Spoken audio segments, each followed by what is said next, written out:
Еще в преддверии праздника на пляже городского водоема Туяляс была оборудована специальная зона. Работники ответственных служб подготовили прорубь, расчистили подъездные дороги и площадку для парковки машин. Сегодня в день крещения поток людей, желающих окунуться в священные воды, очиститься и тем самым получить благословение Господне, не стихал с самого утра. Основное мероприятие состоялось в 12 часов дня. Время для большинства горожан рабочее. По этой причине большое скопление машин на этом участке можно было наблюдать уже после наступления полуночи. С 12 часов до 3 ночи тоже были купания здесь. То же самое, все присутствовали здесь, обеспечили безопасность. Купались вчера больше 156 человек. Ритуалы православного праздника Крещения Господня восходят к обряду крещения Христа Иоанном Крестителем на реке Иордан. По этой причине главные традиции и даты исконно связаны с водой. В этот день совершается праздничная литургия, в рамках которой освящается вода.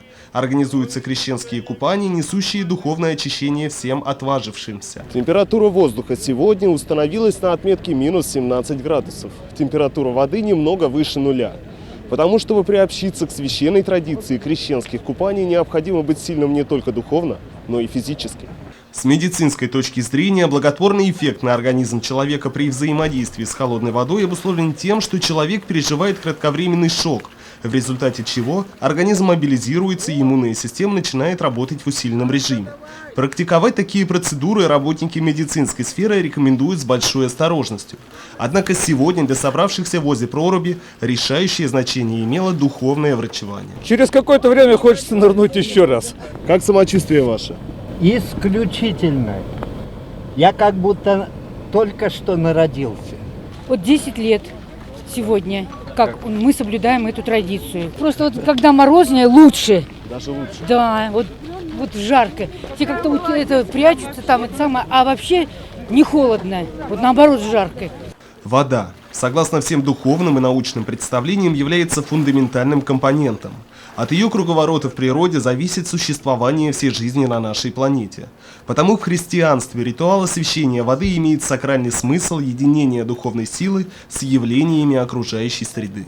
Многие люди приходят к вере, часто испытав, увидев некоторые чудеса. И одно из чудес православия – это именно ежегодное это освящение воды.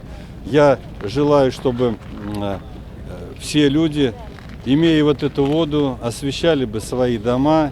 Можно пить эту воду, конечно, которая в храме освящена, чтобы мы с вами действительно становились чище. Но для этого, конечно, и самим надо стараться жить, быть добрыми, более свято жить по Божьей, по заповедям Божьим. Праздником всех горожан, всех вас, всех телезрителей.